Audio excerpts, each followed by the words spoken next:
saya ingin bagikan satu firman Tuhan buat kita semua.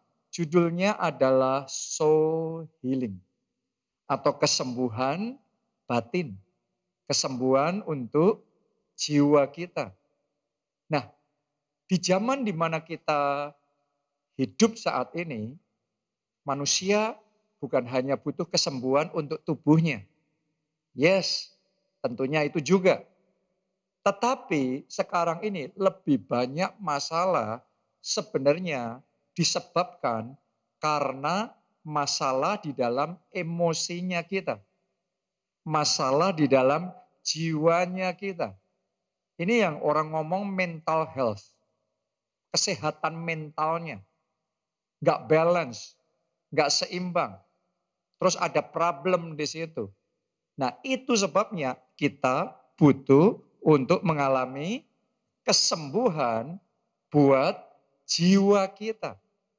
Jadi doa saya sementara Anda hari ini mendengarkan firman Tuhan, Roh Kudus yang akan menjamah jiwa kita, menyembuhkan yang terluka, menguatkan yang lemah, amin. Dan membawa pemulihan dan penyegaran bagi jiwa saudara. Oke, puji nama Tuhan.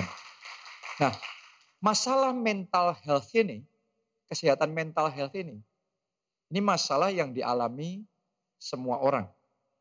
Hampir semua orang. Bahkan menurut WHO, 1 dari 5 anak remaja itu memiliki problem masalah di mental health-nya. Masalah dalam jiwanya. Terus 1 dari 4 orang dewasa, jadi dihitung 1, 2, 3, 4. Nah yang 1 ngalami problem dalam mental health-nya. Jadi ini sesuatu yang bukan sesuatu yang hanya kita ya, tapi banyak orang. Tapi kadarnya, berat ringannya berbeda-beda. Tapi apapun itu, saya mau ngomong sama saudara, hari ini firman Tuhan akan membawa pemulihan bagi jiwa kita. Karena firman Tuhan itu obat yang sanggup memulihkan sakit penyakit apapun. Entah itu sakit penyakit buat tubuh kita, firman Tuhan sanggup menyembuhkan. Karena firman Tuhan berkata, disampaikannya firman-Nya, disembuhkannya mereka. Jadi firman-Nya itu obat yang menyembuhkan. Menyembuhkan buat tubuh kita, tapi juga menyembuhkan bagi jiwa kita.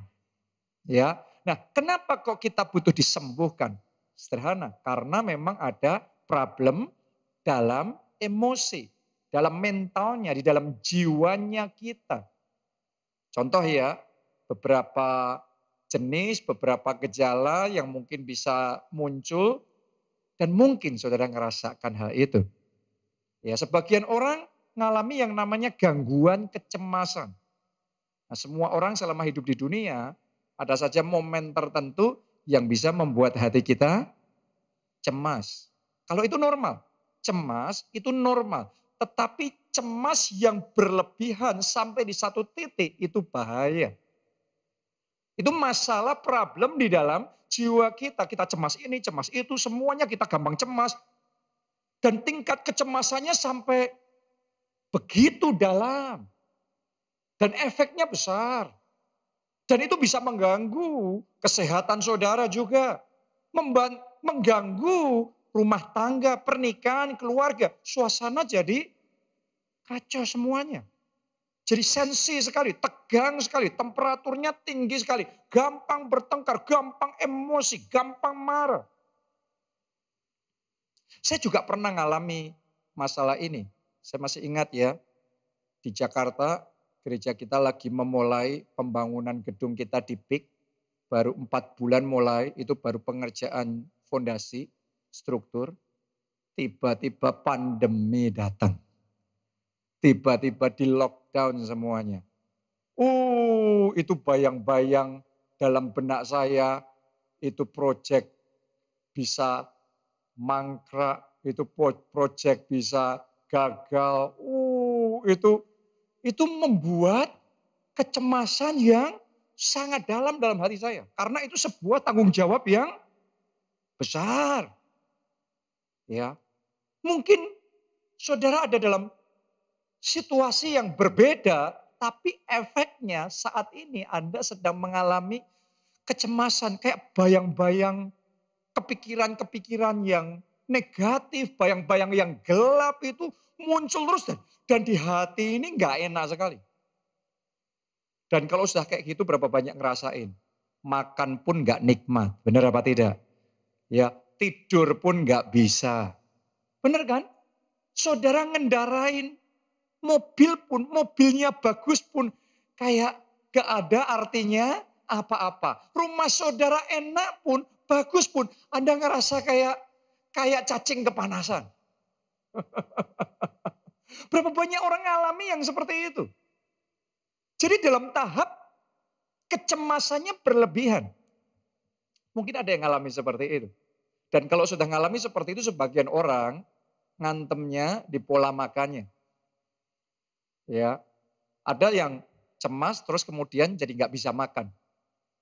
Makanan tersedia nih, enak semuanya nih. Orang lain lahap di samping Anda, anak saudara atau orang lain makannya lahap.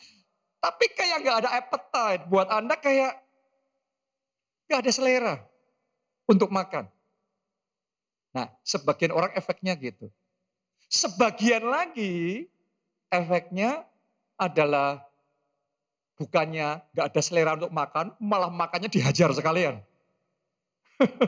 Semua makanan hajar, habis. Makannya gila-gilaan. Dan itu nggak normal buat kita dalam kondisi yang biasanya kita makan karena stres. Dan stres berkepanjangan, akibatnya dampaknya di kesehatan kita sangat negatif. Masuknya depresi. Itu semua masalah dalam jiwa loh saudara. Itu bukan masalah dalam roh, itu bukan masalah Anda masuk surga apa masuk neraka. Itu bukan masalah dosa, itu bukan masalah kesehatan yang pure kesehatan karena virus, karena sakit penyakit. Tapi ini masalah di dalam emosionalnya kita, di dalam jiwanya kita, akhirnya depresi. Berapa banyak, mungkin ada juga sudah ngerasain kesedihan yang sangat mendalam dan berkepanjangan kesedihan itu. Terus kemudian jadi putus asa dalam hidup saudara. Terus muncul rasa bersalah dan tidak berharga. Anda jadi kehilangan motivasi. Sebenarnya Anda bukan orang malas. Tapi orang kalau sudah depresi di tahap tertentu, kayak nggak ada motivasi untuk bekerja. Nggak ada motivasi kayak mau ketemu orang aja sudah kayak malas banget. Padahal itu bukan kita. Mungkin saudara orang yang people person, orang yang tipenya itu bergaul sama banyak orang. Anda enjoy menikmati fellowship dengan teman-teman saudara. Tapi di momen itu saudara, no. Saya nggak mau. Anda menarik diri dari teman-teman saudara. Kenapa? Karena sedang stres, sedang depresi. Ya, jadi berapa banyak orang ngalami kayak gitu. Saya juga pernah ngalami kayak depresi ini. Sekian tahun yang sudah lama sekali sih. Saya pernah membuat keputusan yang salah dalam investasi keuangan pribadi saya. Dan itu akibatnya fatal sekali. Itu mengakibatkan kerugian yang sangat besar sekali. Dan saya masih ingat sekali perasaan bersalah sampai hari ini. Perasaan down-nya hati saya, marahnya saya, perasaan malunya saya, kepengennya nih tangan nih mukulin diri sendiri. Setiap kali ingat kayak mau mukulin diri sendiri, dan itu saya ngerasain berbulan-bulan. Makanya saya juga bisa ngerasain juga orang-orang yang kemarin kena masalah dalam penipuan investasi dan lain sebagainya. Ya, itu perasaan-perasaan yang bahkan bisa membuat jadi depresi begitu rupa. Atau sebagian orang saya ketemu ngalami masalah di tempat kerja, nggak terselesaikan, mau nyelesain juga gimana nggak ngerti caranya, sudah berusaha tetap nggak selesai masalahnya. Akhirnya kita jadi depresi. Akhirnya jiwa ini nggak kuat, kayak doll gitu, kayak lepas gitu, kayak sudah off. Berapa banyak orang yang ngalami dan sedang ada dalam kondisi yang seperti itu. Dan akhirnya yang muncul apa? Mood hati kita ini jadi swinging secara ekstrim. Berubahnya cepat sekali. Sebentar kita bisa ketawa-ketawa. Gak ada angin, gak ada hujan, ingat sesuatu. Saya ketemu sama orang-orang yang dalam kondisi yang seperti itu. Bicara, ketawa-ketawa, oke, sesuatu yang baik. Tiba-tiba nangis. Setelah itu oke.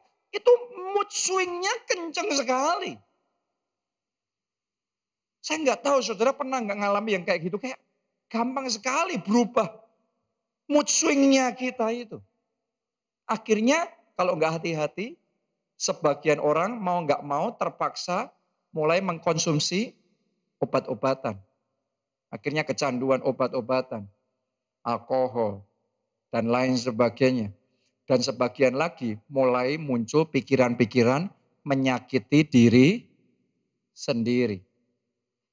Muncul pikiran-pikiran kayak bahkan yang paling parah, dan ini sudah sampai dalam tahap depresi yang sangat berbahaya, bukan cuma menyakiti diri sendiri, pikiran-pikiran mengakhiri hidupnya sendiri.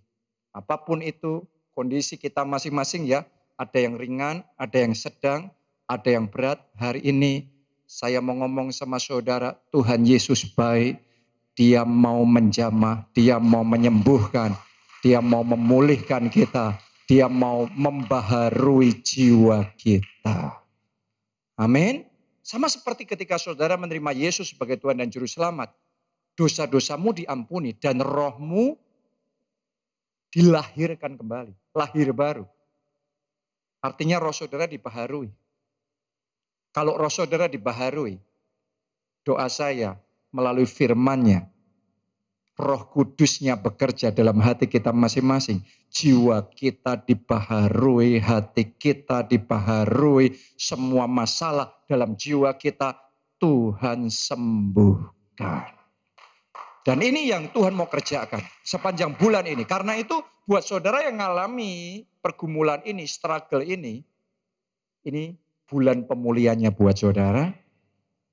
Dan buat saudara yang lainnya, saya ajak saudara ngelihat kanan kiri, bukan kanan kiri di sini.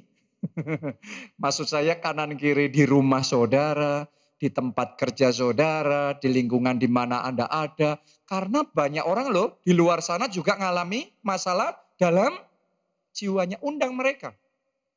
Ajak mereka hadir karena bulan ini firman Tuhan akan menyembuhkan mereka. Amin. Jadi yang butuh hal ini tuh bukan cuma kita. Tapi banyak orang. Karena itu saudara invite mereka. Anda undang mereka. Untuk bisa hadir dan izinkan Roh Kudus bekerja. Dan menjamah. Siapa percaya bahwa firman-Nya dan roh-Nya yang kudus bisa menjamah, memulihkan, membaharui jiwa kita. Boleh lambaikan tangan saudara. Kita kasih tepuk tangan yang paling meriah buat Tuhan kita. Amin. Mau kondisinya ringan, sedang, berat, Tuhan sanggup memulihkan. Nah, bagaimana Tuhan memulihkan? Apa yang perlu kita lakukan untuk mengalami pemulihan buat jiwa kita? Ya, saya mau bagikan 4 obat untuk mengalami pemulihan di dalam jiwa. Medicine for your soul. Ada medicine for your body. Ada obat buat tubuh, tapi ada juga obat buat jiwa. Tapi bentuknya bukan pil. Bentuknya firman Tuhan. Itu yang menyembuhkan jiwa kita. Nomor 1, ada yang mau dipulihkan. Berani jujur pada diri sendiri. Karena kejujuran saudara sama diri sendiri, itu awal dari pemulihan. Jadi orang kalau masih dalam tahap denial, aku nggak ada apa-apa kok, aku nggak punya masalah apa-apa kok.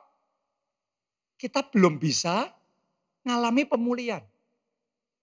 Hanya ketika kita itu punya masalah, terus kita sadar, oh di titik ini saya punya masalah. Di situ saudara buka hati sama Roh Kudus bisa menjamah dan memulihkan saudara. Amin. Karena itu berani jujur sama diri sendiri. Coba cek kondisi hati Anda sekarang ya. Cek kondisi jiwa saudara sekarang. Apakah saudara merasa sering khawatir? Jadi bukan khawatir yang wajar ya, karena perasaan khawatir semua orang juga ngalami. Anda mau naik pesawat, terus kemudian jalanan macet ke bandaranya, waduh ini gimana? Nah kalau itu sih wajar ya, tapi ini perasaan khawatir yang sering, yang terus menerus. Apakah saudara merasa cemas berlebihan seperti yang saya sampaikan tadi? Apakah saudara jadi sensi? Orang ngomong apa kita gampang marah, orang ngomong apa kita jadi emosi. Itu bukan sesuatu yang wajar loh, itu ada sesuatu di dalam. Sehingga mengakibatkan kita lebih sensi dari biasanya.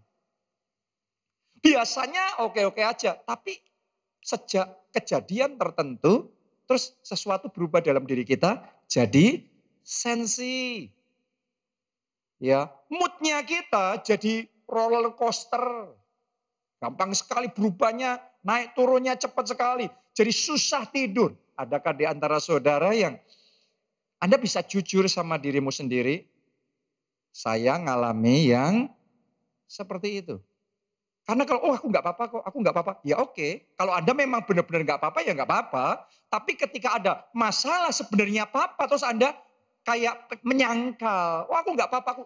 Susah sekali kita ngalami pemulihan. Anda mau dipulihkan dimulai dari berani jujur sama diri sendiri. Saya masih ingat ada satu masa dalam hidup saya ngalami masalah itu banyak sekali.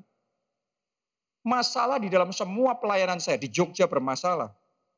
Di Jakarta bermasalah. Pokoknya semua hal yang saya urusin bermasalah semuanya. Dan sebenarnya saya merasa yang seperti ini. Jadi ada masalah dalam jiwa saya. Tapi saya waktu itu dalam tahap yang menyangkali.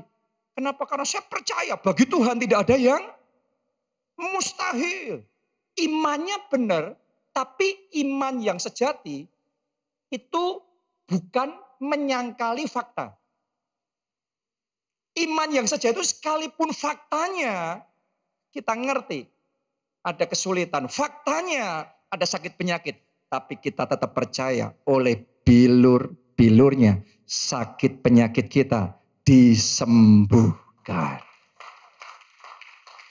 Jadi iman itu bukan saya nggak sakit kok, saya nggak sakit kok. Tapi iman itu adalah sekalipun kita ngerti, ya memang laporan dokter dicek munculnya kayak gitu. Tetapi saya percaya bagi Tuhan tidak ada yang mustahil. Saya punya Jehovah Rafa, dia Allah yang menyembuhkan saya. Itu iman. Iman itu Alkitab ngomong tentang Abraham sekalipun tidak ada dasar berharap. Ngerti faktanya tidak ada dasar berharap. Kenapa? Abraham sudah terlalu tua, istrinya juga sudah mati haid, sudah nggak subur dua-duanya, tetapi tetap percaya Allah berjanji dan Allah sanggup mengenapi janjinya. Nah, tapi waktu itu pemahaman saya belum sampai di situ. Waktu itu saya menyangkali masalah di dalam jiwa saya. Ya. Dan saya jadi menderita. Gak bisa ngalami pemulihan. Berapa banyak orang yang gak bisa lepas dari kecemasannya. Di hatinya gak enak terus tiap harinya. Cemas, stres, depresi, mengurung diri. Berapa banyak orang yang mengurung diri berbulan-bulan, bertahun-tahun. Menarik diri dari pergaulan. Dulunya bergaul kemana-mana. Tapi terus kemudian sudah kayak gak minat lagi. Dimulai dari kejujuran sama diri sendiri. Awal pemulihan Tuhan bisa kerjakan dalam hidup kita. Hari ini saya ajak saudara bukan ngomong aku gak apa-apa, aku gak apa-apa. Tapi kalau memang kita sedang ngalami sesuatu, ngomong sama Tuhan, Tuhan ini yang aku rasain. Jamah aku, pulihkan aku. Sementara Anda berani membuka hati di hadapan Tuhan, jujur sama diri sendiri, itu awal Roh Kudus bekerja dan dia akan memulihkan hati saudara. Amin. Dalam Alkitab diajarkan juga. Ayo kita lihat ya beberapa ayat. Ayub 7 ayat 11. Ayub ngomong gini waktu punya masalah. Oleh sebab itu, aku pun tidak akan menahan mulutku. Aku akan berbicara dalam kesesakan jiwaku, mengeluh dalam kepedihan hatiku. Kalau istri dikhianati sama suaminya, selingkuh sama perempuan yang lain, siapa nggak pedih hatinya? Siapa nggak sakit hatinya? Kalau saudara punya sahabat dan kemudian sahabat saudara tusuk saudara dari belakang, menipu, mengkhianati dan menyerobot saudara, padahal dia orang yang paling Anda percaya. Siapa nggak pedih hatinya? Hari ini saudara jujur aja ngomong ketika ngalami semuanya itu, Tuhan aku kecewa. Tuhan aku sakit, aku pedih hatiku.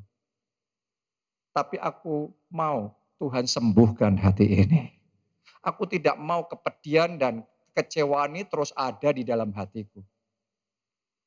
Saya berdoa hari ini semua kepedihan hatimu, semua sakit yang ada dalam hatimu, Tuhan jamah, Tuhan sembuhkan, Tuhan bebaskan saudara. Amin. Haleluya.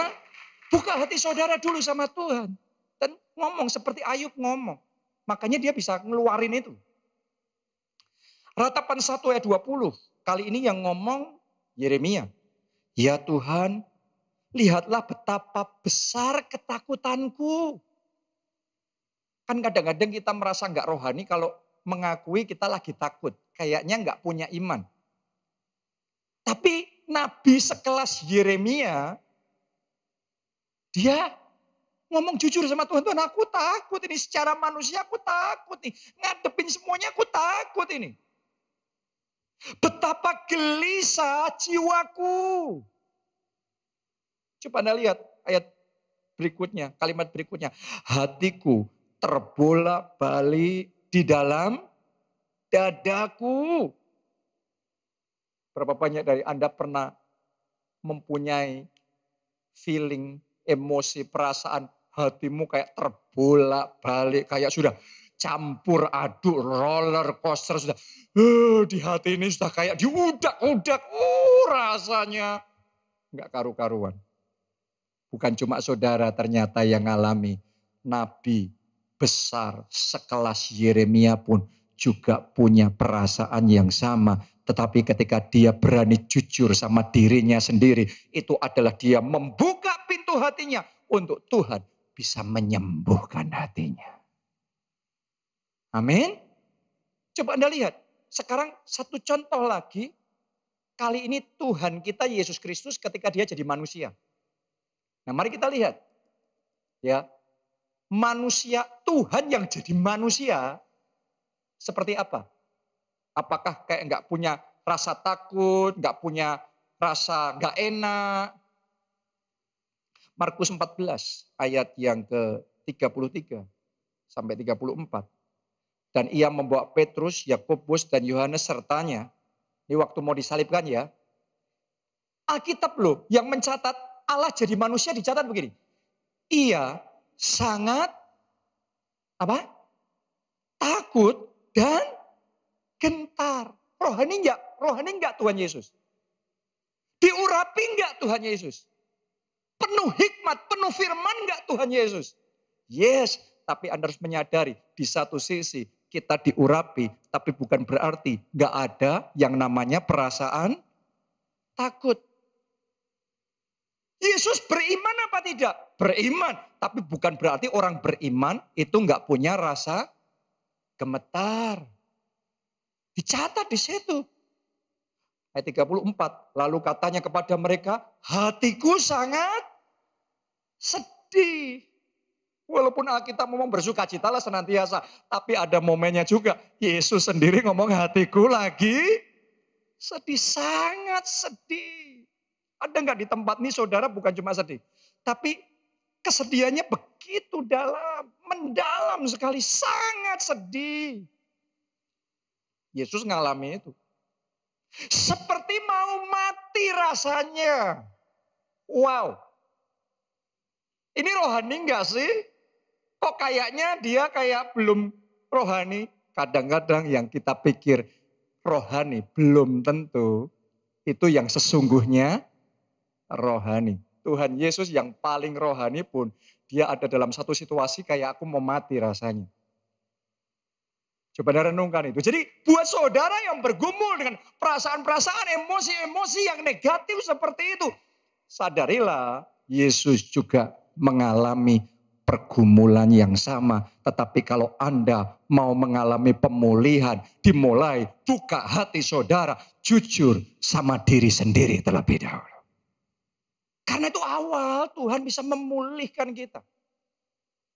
Dan saya mau ngomong begini sama saudara, Anda kalau bisa jujur sama diri sendiri di hadapan Tuhan, itu saja banyak orang sudah langsung mengalami pemulihan. Begitu Anda berani mengakui diri saudara di hadapan Tuhan, Tuhan punya cara untuk menjamah, menyembuhkan, memulihkan jiwa kita. Tapi kadang-kadang ada situasi tertentu di mana kita nggak bisa sendiri. Ada situasi tertentu kita butuh orang lain. Karena itu kita butuh, di momen tertentu kita butuh jujur, bukan cuma sama diri sendiri, tapi juga sama orang lain. Tentunya orang yang dewasa, orang yang tahu, bijaksana, dan ketika kita cerita dia bisa ngasih arahan yang benar, sehingga kita bisa mengalami kelepasan dan pemulihan buat jiwa kita. Bukan jujur sama semua orang. Apalagi diposting di sosial media. Aku lagi gundah nih. Suamiku gini nih. Ya, kita membongkar aib kita di hadapan semua orang. Anda harus ngerti, ada jujur yang benar, ada jujur yang salah. Jujur yang salah, jujur sama semua orang yang tidak bisa memberi kita solusi. Bisanya cuma nyeritain masalah kita ke semua orang yang lain. Urusan kecil jadi tambah besar. Itu konyol, jujur yang konyol. Apalagi di sosial media. Tapi jujur yang benar, Anda datang sama konselor yang tepat. Anda datang sama ketua kelompok sel saudara. Saudara datang di gereja kita juga ada konselor-konselor yang bisa melayani saudara. Dan saya sudah melihat ada orang-orang yang bergumul di dalam jiwanya. Datang sekali sama orang yang tepat, dilayani sejam, tiba-tiba hidupnya berubah total. Ada yang bisa kayak gitu, ada yang butuh beberapa kali. Tapi saya sudah melihat di dalam gereja kita ini banyak orang-orang ngalami kesembuhan di dalam batinnya, ngalami pemulihan di dalam jiwanya, ngalami kelepasan dari ketakutan, dari depresi, dari stres, dari kecewa, dari sakit hati. Dan doa saya hari ini, giliran saudara dipulihkan, dibaharui, dan disegarkan oleh Tuhan. Amin, haleluya. Jadi mungkin kalau Anda yang butuh orang lain, saudara juga bisa ngobrol sama ketua kelompok saudara, ngobrol sama konselor yang ada di gereja kita. Itu yang pertama. Yang kedua, bukan cuma sama diri sendiri, bukan cuma sama orang lain, yang paling penting, datang sama konselor Yesus. Dia konselor di atas segala konselor. Kalau ada satu pribadi yang bisa mengkonseling dan membawa Anda mengalami kelepasan total, kelepasan sejati, namanya adalah Yesus Kristus. Kenapa? Karena yang pertama, dia pemilik jiwa kita. Dia yang menciptakan jiwa kita. Kalau karena dia yang menciptakan jiwa kita, dia bisa memperbaiki jiwa yang pecah, jiwa yang hancur, jiwa yang remuk. Dia bisa sembuhkan, dia bisa pulihkan. Haleluya.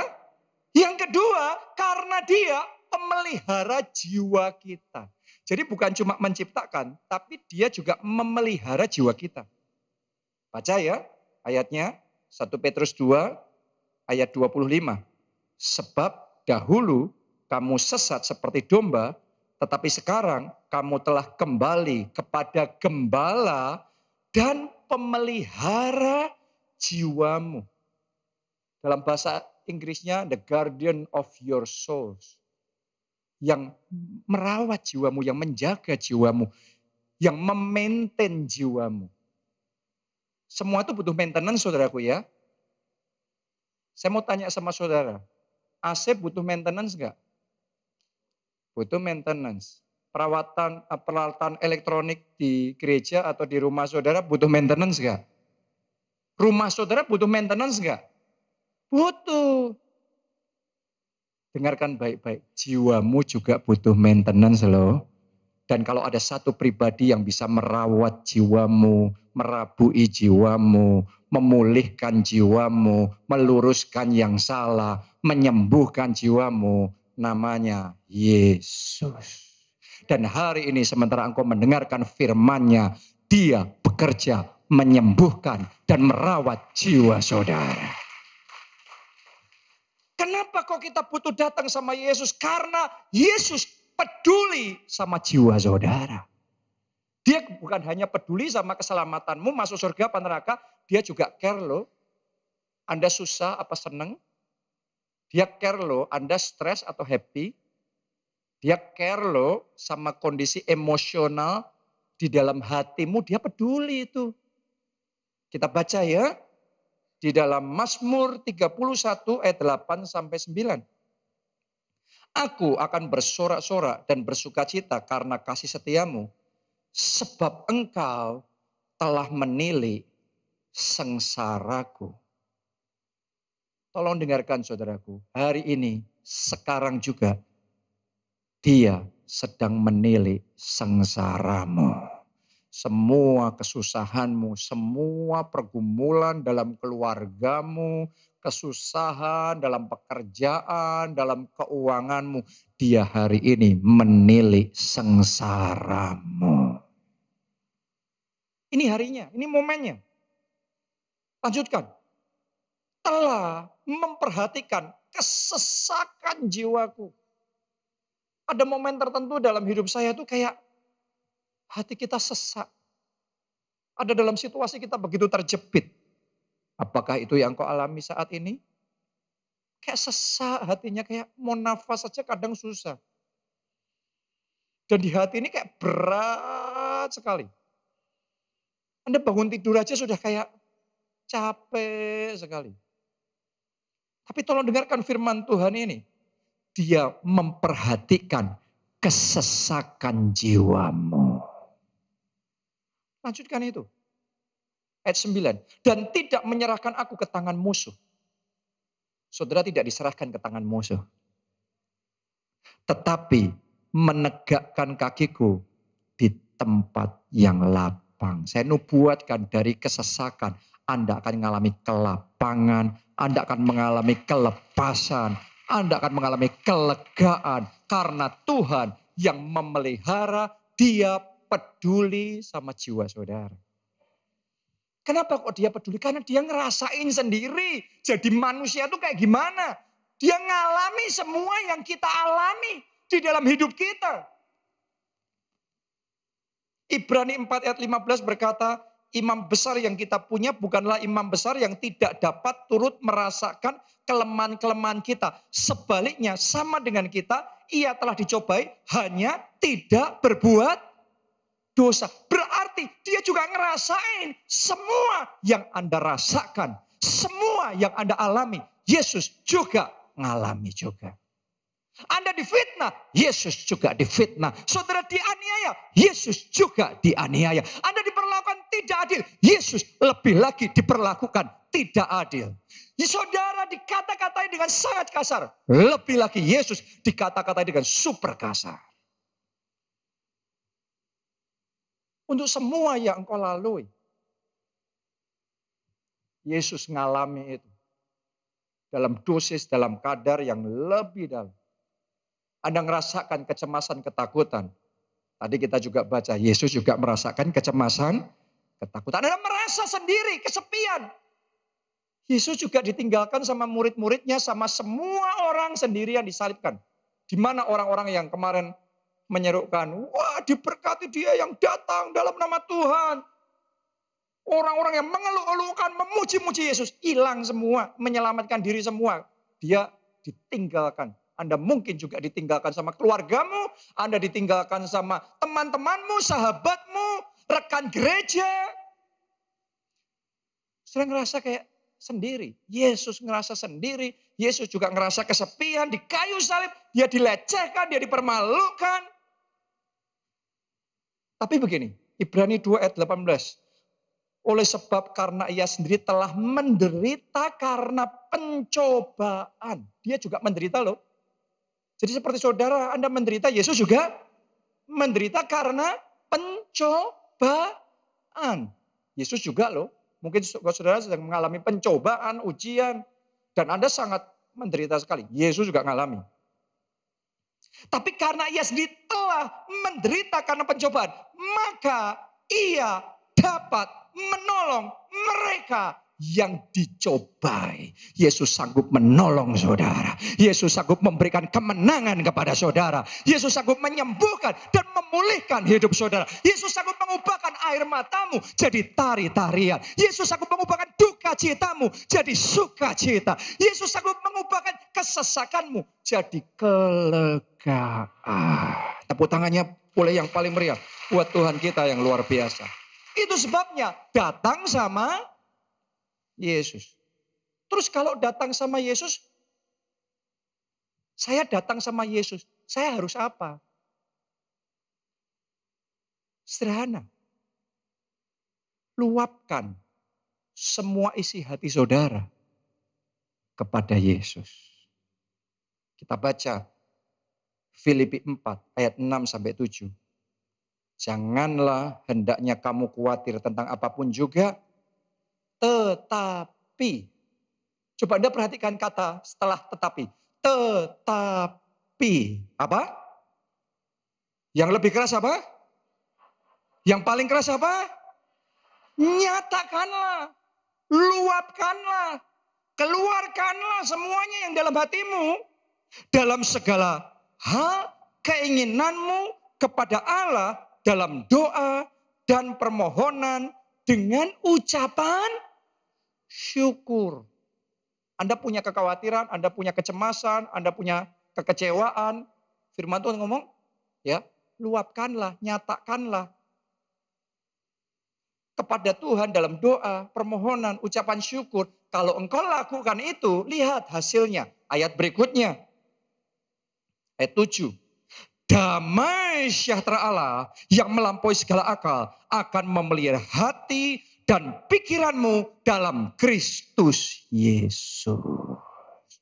Hari ini cerita sama Tuhan. Curhat itu jangan sama sembarang orang. Curhat yang paling utama sama Yesus. Kalau engkau curhatnya sama Yesus, maka engkau akan mengalami damai sejahtera Allah yang melampaui segala akal bertahta di dalam hati saudara. Amin. Haleluya. Jadi ternyata kuncinya apa? Nyatakanlah semuanya itu sama Tuhan. Ceritakanlah semuanya itu sama Tuhan. Luapkanlah semuanya itu sama Tuhan. Jangan dipendam. Sudah dengarkan baik-baik. Ada orang kalau lagi kecewa dipendam. Orang disakiti, dipendam. Biasanya orang yang suka memendam gitu dianggap lebih baik daripada orang kalau nggak suka hati langsung ngomong. Nggak suka hati langsung ngomong. Kenapa kok dianggap yang memendam lebih baik? Karena orang lain nggak dilukai. Kalau kita lagi nggak suka hati langsung ngomong. Kita kayak sampahnya di sini langsung dikeluarin kasih orang lain. Diledakin orang lain yang luka. Makanya kita dianggap enggak baik. Tapi kalau kita sukanya memendam, diperlakukan enggak adil dipendam. Disakiti dipendam. Kita dianggap orang baik. Tapi belum tentu orang baik benar-benar baik. Karena di luarnya memendam kayaknya dianggap baik. Karena orang lain enggak kena. Tapi sebenarnya yang terjadi, saya sudah ngelihat ini berulang kali. Di dalam sini jadi sampah. Lama-lama jadi bom waktu. Terus tambah besar, tambah besar. Sampai di titik tertentu meledaknya mengerikan. Makanya jangan heran Anda ngelihat orang yang dipandang tadi kayaknya baik. Kayaknya loh ya, baik. Begitu bom waktunya meledak lebih ngeri daripada orang yang apa tuh namanya yang tadi itu. Begitu nggak suka terus ngomong. Nggak suka ngomong. Ini begitu sampah kasih orang lain. Bomnya masih kecil kasih tembakin orang lain. Tapi kalau yang sukanya memendam jadi bom nuklir dulu. Meledak, kaget semuanya, syok, orang baik, ternyata jiwanya hancur, rusak, bom waktunya meledak di dalam, akhirnya kerusakannya sama jiwanya rusak, sama sekelilingnya hancur semuanya. Dan kita semua kaget, kok bisa ya orang baik, padahal dia baik loh, tapi kok kayak gitu ya, kenapa? Karena dipendam. Makanya firman Tuhan gak ngomong suruh kalau kamu sakit hati pendem. Kalau kamu kecewa pendam. Hari ini dengarkan baik-baik. Kalau kamu kecewa, sakit hati, what to do? Apa yang harus dilakukan? Nyatakanlah semuanya. Itu bukan sama orang lain, membuat orang lain ganti yang kecewa. Nyakitin semua orang. Semuanya disakiti, omongannya kasar. Gak apa-apa, ini memang modelku gini kok. Waduh, silakan orang lain yang dekat saudara. Jadi menyatakannya bukan sama Tuhan, nyatain sama orang-orang di sekeliling, ditusuin semua. No, bukan kayak gitu caranya. Nyatakanlah semuanya itu kepada Tuhan dalam doa, permohonan, dan ucapan syukur. Luapkan semuanya, curhatnya, keluarkan semua unek-unek, semua sakit hati, semua kekecewaan, semua ketakutan, semua kekhawatiran. Nyatakanlah semuanya itu sama Tuhan. Saya belajar dalam satu hal ini. Ada momen-momen tertentu ketika saya sudah begitu penuh. Saya datang sama Tuhan dan saya luapkan semuanya. Saya bisa nangis, saya marah, saya kecewa dan saya ceritakan semuanya itu sama Tuhan. Tapi sementara saya lakukan semuanya, saya ceritakan mungkin butuh sekian menit, mungkin butuh 1 jam, mungkin butuh lebih lama dari itu. Setelah saya keluarkan semua, tahukah saudara, di saat saya nyatakan semuanya kepada Tuhan, dari pihak Tuhan, nyatakan kasih-Nya. Dia nyatakan damai sejahtera yang melampaui segala akal. Selesai saya curhat, keluarin semua, nyatain semua sama Tuhan. Hati saya plong, beban saya ringan, saya mendapatkan kelegaan, dan saya menerima kekuatan yang baru yang daripada Tuhan. Doa saya itu yang Anda alami hari ini. Kelegaan yang daripada Tuhan. Jadi nyatakanlah semuanya itu sama Tuhan. Dan yang terakhir ya, yang terakhir nih.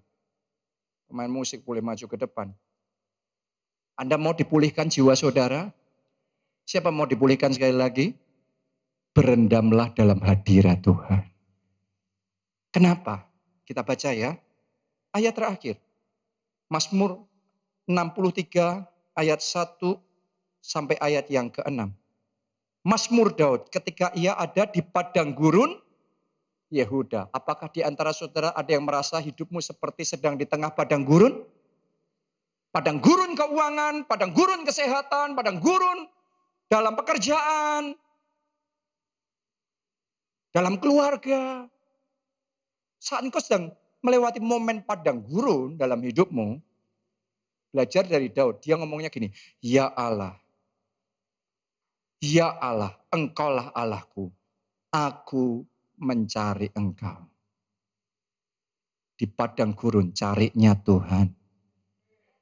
Carinya Tuhan.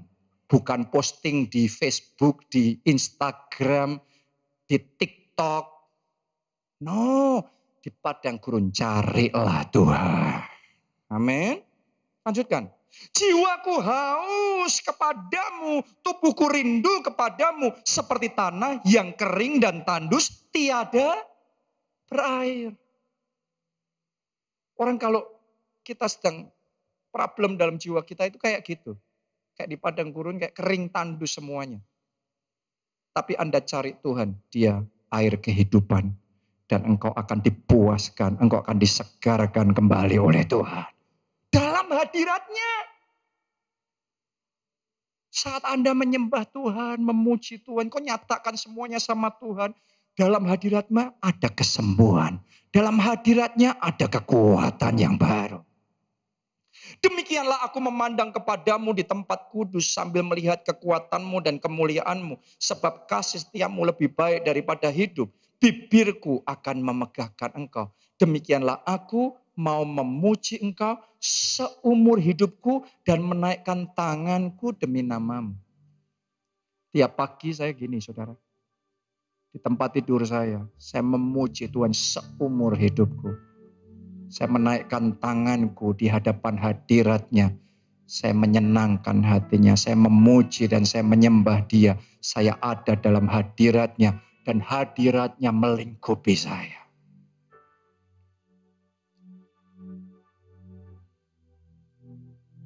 Ayat yang terakhir yang ke-6. Seperti dengan lemak dan sumsum, jiwaku dikenyangkan. Dan dengan bibir yang bersorak-sorai, mulutku memuji-muji. Dalam hadiratnya, jiwamu akan dikenyangkan. Jiwa yang tadinya kayak di padang gurun yang tandus, tiada berair. Jiwamu akan disegarkan. Engkau akan dapat kekuatan yang baru. Dan itu momen gak bisa cepat-cepat. Saya tahu itu. Tiap pagi, tadi sebelum saya ke sini, saya bangun pagi, saya sembah Dia, saya memuji dan jiwaku dikenyangkan, spirit saya di-recharge sama Tuhan. Saya dapat kekuatan yang baru, jiwa saya disegarkan oleh Tuhan. Mau datang sama Tuhan? Ayo bangkit berdiri bersama kita nyanyikan lagu ini.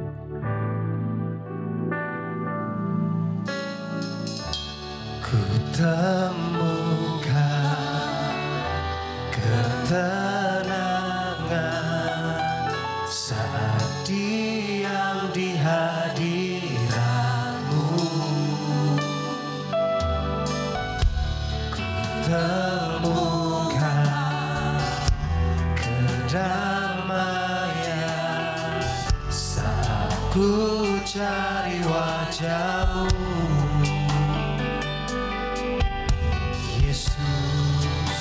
Engkau yang ku rindu. Amin.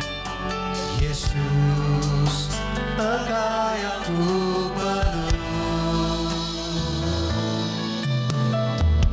Kau sumber tenangku di tengah badai. Kau sumber kuatku saat ku tak mampu. Kau pegang tanganku dan berkata, jangan takut.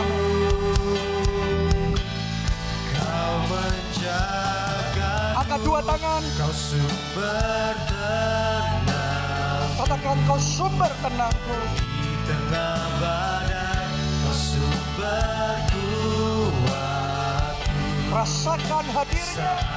Ku tak mampu, kau pegang tanganku dan berkata, jangan takut. Sekali lagi. Kau sumber tenangku di tengah badai. Kau sumber kuatku saat ku tak mampu. Kau pegang tanganku dan berkata, jangan takut. Kau menjagaku. Jangan takut saudara. Dia penjagamu tidak pernah terlelap. Tidak pernah tertidur. Dia terus menjaga hidup saudara.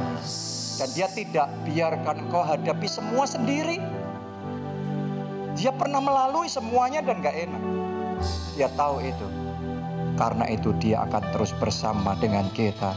Dia terus akan menyertai kita. Dia pegang tangan kita. Karena itu saya ajak saudara, ayo datang sama Tuhan. Luapkan isi hatimu sama Tuhan. Dimanapun engkau berada, angkat dua tangan saudara. Ceritakan itu, datang sama Tuhan. Apa yang ada di hatimu, Tuhan, aku gak kuat jalan sendiri. Aku butuh Tuhan dalam hidupku. Tuhan, mampukan aku, beri kekuatan yang baru untuk mengalahkan semua ketakutan, semua kekhawatiran. Jamah hatiku dengan kasih-Mu. Sembuhkan hati ini. Sembuhkan hati yang terluka, hati yang kecewa ini. Pulihkan aku. Jamah aku. Baharui aku. Bekerjalah dalam hidupku. Aku perlu Yesus. Aku perlu Tuhan. Oh, saudara, datang sama Tuhan. Luapkan itu. Belajar cerita sama Tuhan. Belajar ngomong sama Tuhan. Belajar curhat sama Tuhan. Nyatakanlah kepada Allah dalam segala hal. Dalam doa, permohonan kepada Tuhan. Oh, ralapakasya, ratapamasya. Jesus, jamah hati kami. Jamah umat-Mu. Jamah jiwa kami. Sembuhkan, pulihkan, beri kekuatan yang baru. Have your way in us, O Lord.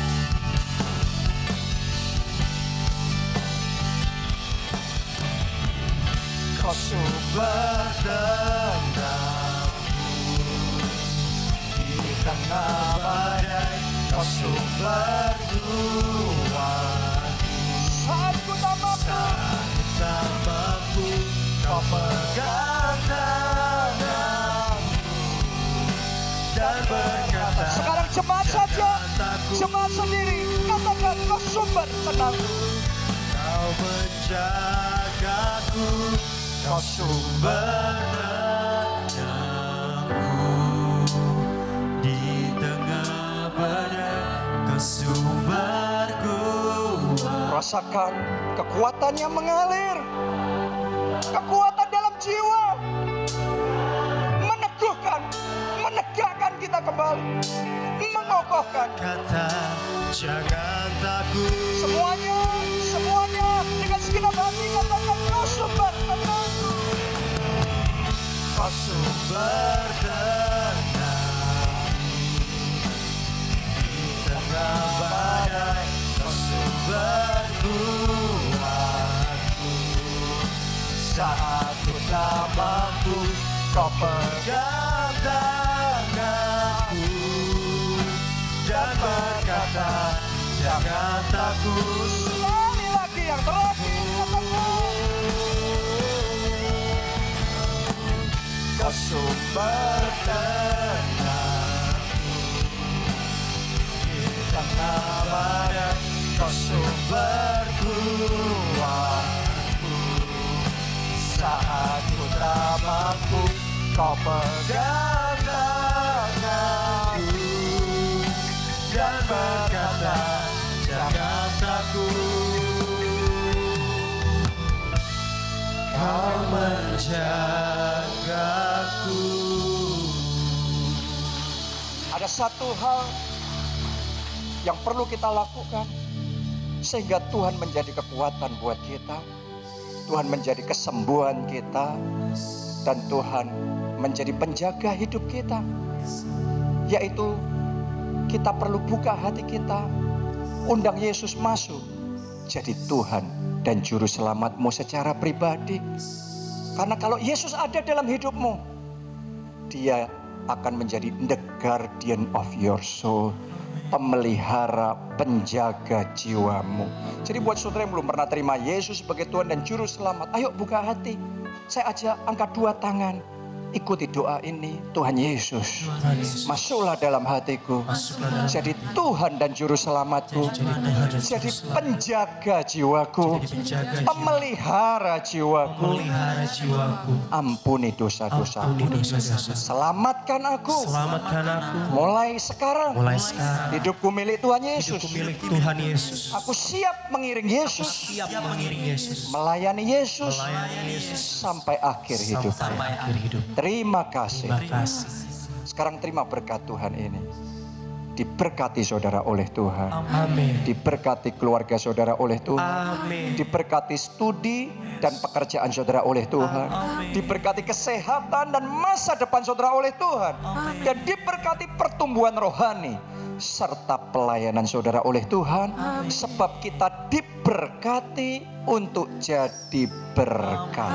Dalam anugerah Allah Bapa, cinta kasih Yesus Kristus, dan persekutuan dengan Roh Kudus sekarang sampai selama-lamanya. Mari semuanya katakan bersama-sama. Amin.